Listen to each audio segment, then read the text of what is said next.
ஓம் ஸ்ரீ மங்கள பிரத்யனாதேவி ஆலயத்திலே அம்மாவுடைய அருள்வாக்கு ஃபோனில்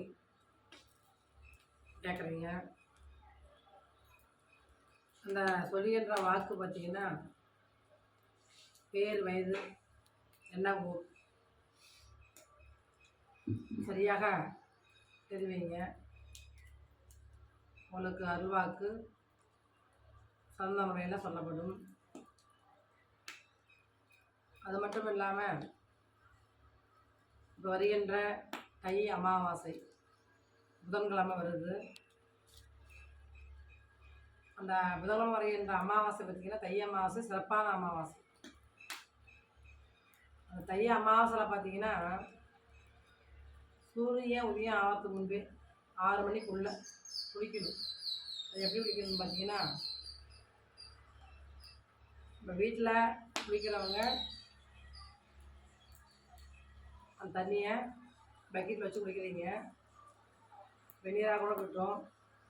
இந்த வெந்நீரில் என்ன பண்ணுவோம்னா, சிறிய அளவு மஞ்சள்தூள், 2 அளவு உப்புகள், கல் உப்பு, தர்பப்பில் இருந்தால் ஒன்று போடுங்க.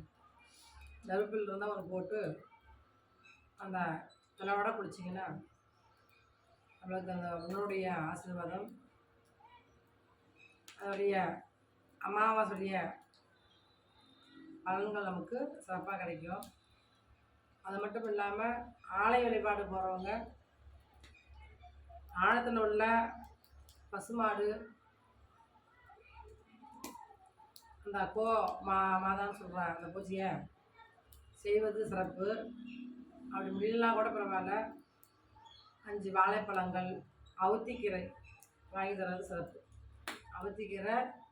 அவுத்திக்கீரை இல்லைங்கம்மா என்ன பண்ணலாம் அப்படின்னு சொல்லுவோம்ல, வாழைப்பழம் 5 வாழைப்பழமாவது வாங்கி கொடுங்க, ரொம்ப சிறப்பு. காலையில் தானத்தை பண்ணிட்டாவே போதும், முன்னோர்களுக்கு செய்த புண்ணியம் மோஷம் நமக்கு கிடைக்கும். தர்ப்பணை பண்ண பலாபலம் நமக்கு கிடைக்கும். இவங்களுடைய அருளாசி பெறுவதற்கு தை அமாவாசை ரொம்ப சிறந்தது. எள் கலந்த சாதம் வந்து பார்த்திங்கன்னா காக்காவுக்கு வச்சா சிறப்பு. சாதத்தில் எள்ளு கொஞ்சம் போட்டு கலந்து அமாவாசை நாளில் காகத்துக்கு வைங்க, ரொம்ப சிறப்பான விஷயம். ஆலய வழிபாட்டில் பார்த்திங்கன்னா எங்கள் அமாவாசை நாளில் எள் சாதமே செய்வாங்க. செஞ்சு நைவேத்தியம் பண்ணி 4 பேருக்கு தானமாக கொடுப்பது அதுவும் சிறப்பு. எள் சாதம் தானமாக கொடுப்பது சிறப்பு. அதனால் இந்த அமாவாசை நாள் தை அமாவாசை புதன்கிழமை வருது. அதில் ரொம்ப சிறந்தது. இப்போ இல்லத்தில் இருக்கிற மாடு, பசு மாடு இருக்குதா, இல்லை அருகில் வீட்டுக்கு பக்கத்தில் அருகில் இருக்குதா, அந்த மாட்டுக்கு நீங்கள் பழங்கள் தரலாம், அவத்திக்கீரை தரலாம். அதுவும் இல்லையா, பச்சரிசி வெல்லமும் கலந்து ஒரு பசு மாட்டுக்கு தானமாக தரலாம். இது அமாவாசை நாளில் செய்யுங்க, ரொம்ப சிறந்த பலன் அளிக்கும். நமக்கு உன்னுடைய ஆசீர்வாதமும் நமக்கு கிட்டும். அந்த தை அமாவாசையில் பார்த்திங்கன்னா பிரத்யாதேவி வழிபாடு மிக சிறந்த வழிபாடு. உன்னுடைய ஆசீர்வாதம் பெறுவதற்கு, நம்ம கர்மவினையினால் நிவர்த்தி ஆகிறதுக்கு மெகாயாகம் பண்ணுறோம், சிறந்த முறையில் மெகாயாகம் பண்ணுறோம். அந்த பூஜைக்கு முடிஞ்சவங்க கலந்துக்க கட்டாயம் வாங்க. அதே போல் இந்த வரணகாயாகம் பார்த்திங்கன்னா ரொம்ப சிறப்பான முறையில் அம்மாவுக்கு அந்த ஹோமம் எல்லாம் சிறந்த முறையில் நடத்தலான்னு இருக்கோம். அதனால் இந்த ஹோம பூஜையை நேரில் வந்து கலந்துக்கிறவங்க கலந்துக்குங்க.